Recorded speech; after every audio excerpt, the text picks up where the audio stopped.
اسلام کے لیے آؤ جوانا. صرف نعرے لگانے ہیں تو میں آپ کا ساتھ نہیں چاہتا. یہ تو پروسیس شروع ہوگا اپنی ذات سے، اپنے گھر سے. پھر بنو ایک بنیاد مرصوص، سیاسی کشمکش سے علیحدہ، کسی کی دوستی نہ کسی کی دشمنی. دوستی ہو تو اللہ سے اور اس کے رسول سے، وفاداری ہو اس کے دین سے. لڑائی ہے ہر اس شخص سے کہ جو اللہ کا باغی ہو، اللہ کے رسول سے جس نے منہ موڑا ہو، قرآن کے حرام کے اوپر عمل پیرا ہو. اس سے ہماری دشمنی.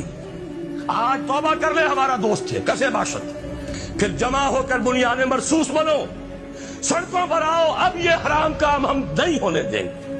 کسی کی حکومت گرانے کے لیے مت آؤ، کسی کو کندھا دے کر اوپر پہنچانے کے لیے، اور پھر جب اوپر چڑھ جائے تو اس کو گرانے کے لیے. اسی کشمکش میں گزری میری زندگی کی راتیں. اس کے اندر پوری توانائیاں برباد نہ کر دو. اسلام کے لیے آؤ جوانا ہو.